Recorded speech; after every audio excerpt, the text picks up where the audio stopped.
What is it? Have a good It's day, like a Mr. collection, isn't it, buddy? Have a good day, Mr. Goodman. You keep on How are talking you out of even a turn. judge? I'm gonna hold you in contempt, okay? And we're gonna give you some jail time, okay? We go to the busy streets of Detroit for a simple traffic stop case that spirals into a 3-year ordeal. We're in the courtroom of Judge Sean Perkins, along with the defendant, Joshua Gubin.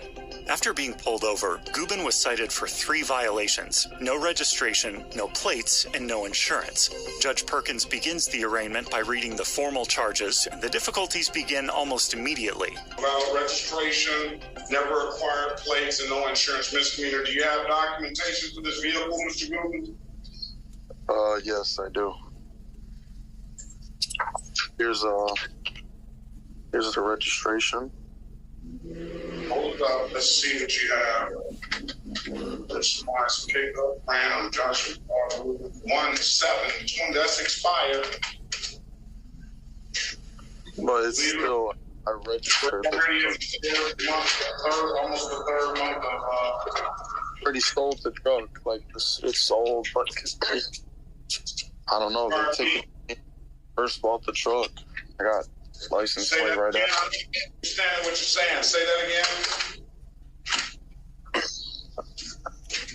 I had just bought the truck when I got ticketed, and I immediately got the truck registered and fully insured right after, but I sold the truck. Do you have a vehicle in your name, sir? Now? Yeah, I do. Let's see what you have for that vehicle, registration and insurance. Okay. I have my Progressive app. You want to send me you want to send it to my email address, sir? Sure. I'm gonna put my email address in the chat. I just emailed over the proof that it is my insurance policy, man. Oh, what is he talking about? All right, let's go back on the record, Mr. Gubin. I have a insurance Top right policy. corner. It's my wife and me. Right, Mr. Gubin. What a weirdo. I have an insurance policy here. The only thing about this is I don't see a valid date. Oh, God. You cannot be serious. Do you not see the Ram truck right there? I'm serious. I'm surprised I'm not getting the same courtesy as the others. This is blowing. I'm giving you the same courtesy. I'm giving you an opportunity to show me some proper documentation. You showed me some invalid registration first. Sir, the truck is gone, sir. The truck is it got stolen from me at gunpoint. Insurance paid me off for the truck. Okay, that is not the policy that you asked for, and you're not satisfied. And I showed you valid Gubin. Fucking Gubin. Please, don't say anything, Mr. Berry. Don't say anything, Mr. Berry. Mr. Gubin. What did he say? Mr. Gubin. All I was trying to say was I'm extremely sick. I'm literally going up right now. Listen to me. Listen to me. I'm not. We're not gonna talk like this. I'm gonna talk, and you're gonna listen, and I'm gonna give you an opportunity to talk. All right. So first of all, don't accuse me of not giving you the same courtesy as everybody else, because that's absolutely not true. Gubin insists the truck had already been sold by the time the case reached court and argues that the paperwork was no longer his problem. But the issue is whether the vehicle was registered and insured when he was pulled over, not what happened later. I don't have to dismiss these cases just because you said you had insurance. I can send you straight to trial or make it or not make you take the deal. I can't make you do anything. But I'm trying to give you an opportunity to show me valid documentation, okay? And I'm trying to. And I don't see, what I told you is, I don't see a proper date on this insurance policy that you sent me. All right, I'm going to show you this registration that I had on the Ram, and you will see what day that ticket was issued and what day this registration was issued, which was a month or two after the ticket. So the truck was registered and plated, fully insured after I received the tickets.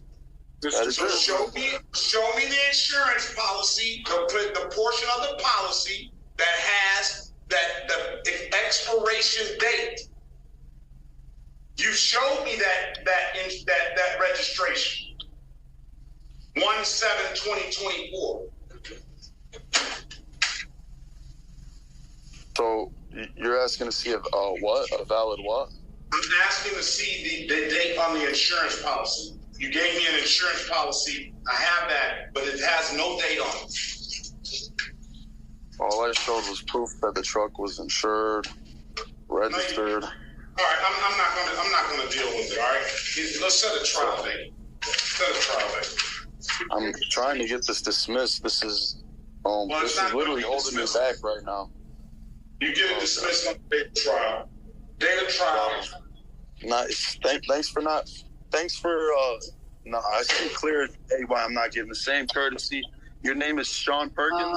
Yeah, okay. That's the last time I checked. Yeah. Okay, I get it. Mr. Gubin? I don't need to hear it. I don't need to hear the blabby blab. Just stop talking to me. I was just going to ask, did you want to go in a breakout room? What is a breakout room? I showed all my proof. I showed all the proof. I showed the proof, Mr. Sean Perkins. What is it? What is it? My complexion? Have a good It's day, my complexion, isn't it, buddy? Have a good day, Mr. Mr. Uneducated Judge. Have a good day, Mr. Gubin. You keep on talking out of even time. a judge, I'm gonna hold you in contempt, okay? And we're gonna give you some jail time, okay? What? How are you? Hey, what's new? I have an off docket. Is that okay? No problem. Okay. The cause number is 255-2517. This is for Brandon Brown. Okay. I am not his counsel on the misdemeanor case. I'm his counsel on the felony case. I was informed from misdemeanor counsel that we wanted to put him on the docket. He's on the docket Monday here because he didn't have a felony bond. And so We wanted I think that right? Okay. we wanted to Like figure out what was happening in felony. and here because he just picked up a new case. He's on bond for at least one case with us. So we're going to put it to speak about his bond situation. That's Yeah. So I just came back from felony. I was appointed on Tuesday. He did not receive a bond that day because he was on a parole hold. And then that parole hold now. No, it was lifted that same day that I was appointed. And we couldn't tell because I don't know if you remember on Tuesday, like all the defense attorneys were kind of locked out of the internet and I couldn't check. So anyway, parole hold's lifted. And so on Monday, we put him on for Monday in felony to get a bond there and hopefully resolve it that same day because the case is old. Oh, Yeah, it's from 2023. right. So just wanted to make misdemeanor aware. Is that going to swallow this one up too, you think? Possibly. Yes. Possibly. Get the cost number? Yes. Is there a global offer? No. There is no global offer, Judge. So he's got 3 misdemeanors here and the 1. He has one, two. He has 2. But He has 2 evadings and a PON. From what I got no PC, I think. Or is it still open? Have you guys not? it was discharged, no PC. It's not dismissed yet, Judge. It's not dismissed. Okay. So yes, technically, there's nothing that I can do with that. I mean, that's right. Right. So I just wanted to make the court aware. I don't know if y'all want to put it for Tuesday. okay. I have to let Ms. Strong know too. I don't. Are we expecting? I emailed her.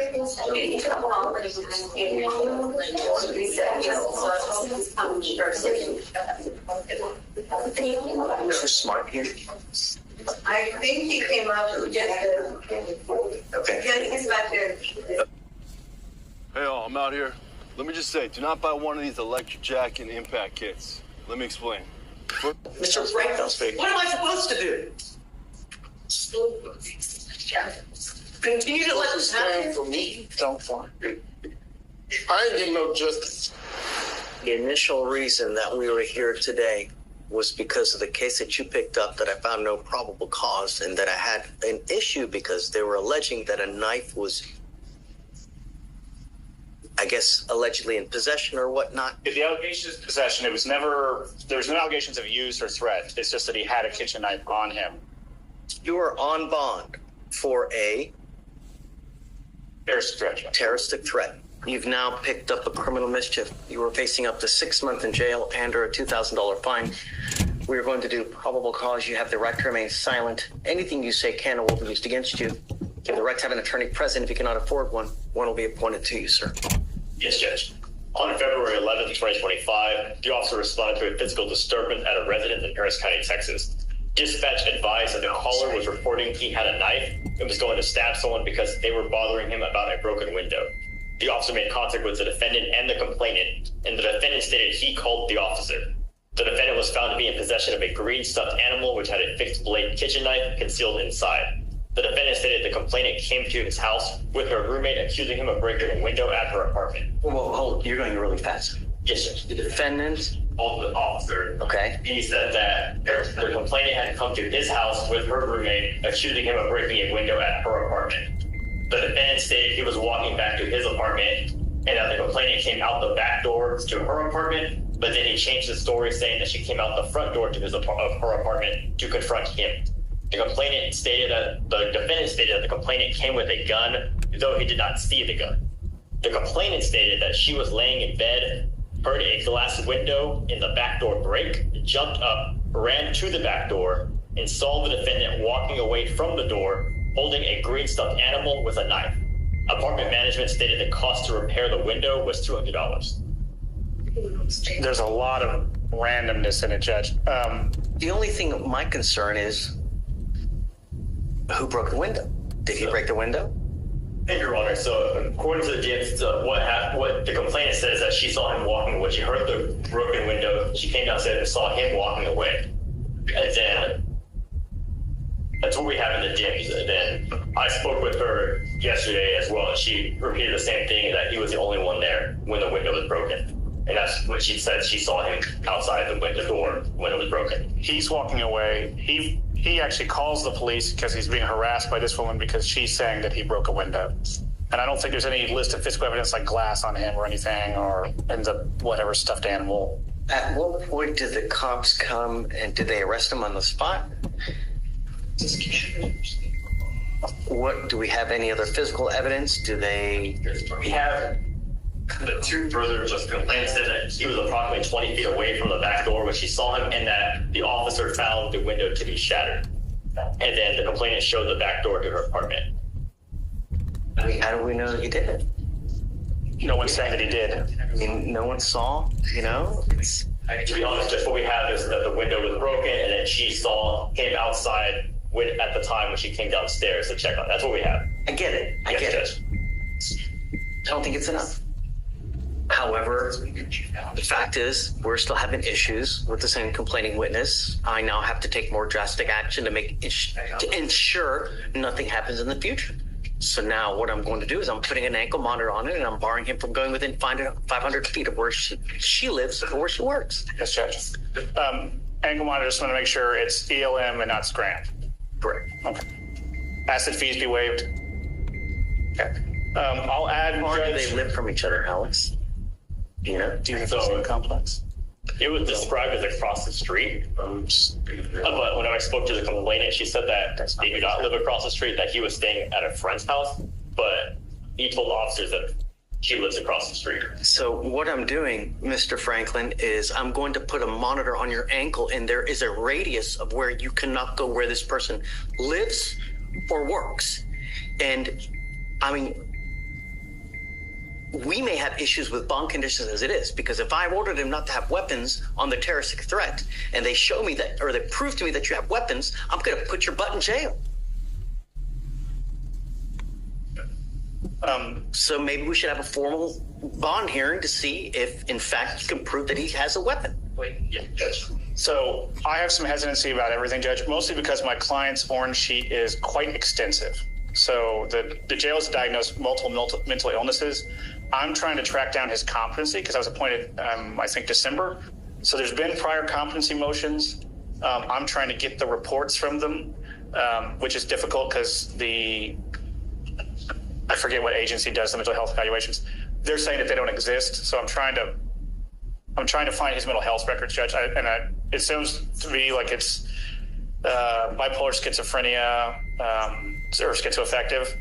And so I think that my client is likely going to have severe mental health issues, which have been causing issues. And I think that's going to be the heart of all this. And so I'm trying to push for treatment. The case is just brand new is the problem. You were ordered not to be in possession of any weapons. And they're telling me now that you have a new case and that you have an alleged knife as well. I want to set this for a formal hearing on Monday.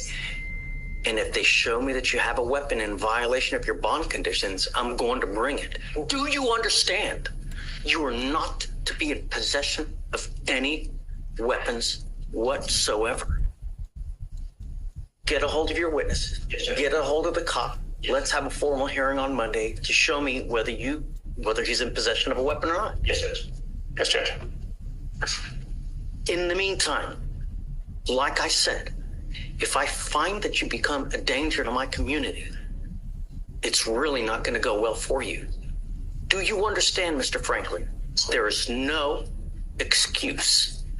You will get this ankle monitor today, and you're not to go within 500 feet of where this complaining witness lives or works. If I can politely ask, Judge, that we reset for more than Monday, only because this case is new enough that there's literally no offense report, so I don't know officers' names or case. So the new case, the criminal mischief, which will be the allegation for the motion to find no probable cause in the criminal mischief. Well, but the problem is, Your Honor, is that it's on the criminal mischief that we have the officer that saw the alleged knife. So we'd have to get in contact. We don't have the OR. We have the name. I could reach out, but we don't have the OR to give defense, so that way they can review it. And so the allegation is, and it's we don't have an OR, so we're reading DIMS. So the allegation sounds like the officer saw a knife, or maybe the CW saw a knife. It's unclear. To me, it sounded like both saw a knife. So that's why. I guess I'll give you a full week. That should be sufficient for you to get an OR, get in contact with both witnesses. Just to clarify for both parties here, the officer is the one that said when he contacted him, he's found the defendant in possession of the knife. Okay, let's have a hearing. Yes, Judge. Get this guy over here. If you need to subpoena him, do it, so that today's Wednesday, we'll have a hearing next Wednesday. Yes, thank you, Judge. As part of your bond condition, you had several. You're not to be in possession of any weapons. You have a GPS monitor, and you're not to go within a certain boundary of the complaining witness in this case. It has now come to my attention through pretrial services that you have bond violations. Specifically, Mr. Franklin has not been compliant with his conditions of bond. Client has failed to not have contact with a prohibited person or visiting a restricted location. Client was ordered by the court not to go within 500 feet of the Northwood Drive apartment in Baytown. On 2/25, client received a victim exclusion zone alert at 10:22 a.m. The victim exclusion zone was cleared at 10:28 a.m. In fact, what I've been told by pretrial is that we have 1, 2, 3, 4, 5, 6, 7, 8, 9, 10, 11, 12, 13, 14, 15 instant. If I can interject, Judge, I think that's all in a 6-minute window. So I think he crossed into the exclusion zone at 10:22 and out at 10:28. And so I could proffer to the court what was given to me from pretrial. Not that I'm admitting. Judge has a copy. Never mind. I got it. In no way admitting that this would be admissible. And looking at what pretrial has provided, it looks like he walked about 1,000, maybe 1,500 feet in about a 6-minute window through the exclusion zone. While it says contact, there's no alleged contact with any person. It's just, I know, but it's the way it's written. How do we know? Well, No one has complained to the state. And so it looks like he walked through an exclusion zone, which is, speaking with pretrial, is actually larger than it normally is. I think it's at 500. Is it 500 feet? 500 feet because I didn't want him to go anywhere near the complaining witness in this case. Yes, Judge. This is the same complaining witness that we have the last case that I know PC'd? No, the two are unrelated. They are different complainants, Judge. Yes. And so the terroristic threat was, they're both strangers. The terroristic threat is, the allegation is that my client asked to bum a cigarette, got in an argument when he got it. And then the newer case with no PC was that some random person's window was broken and somehow my client got charged with it when no one saw or had any evidence to believe that he had done it. But when the police made scene, he didn't have a kitchen knife, I believe, is the allegation. I will say that the new case, it was no PC, but there's also no evidence. There's no offense report. There's no videos because it's a week old. Because it's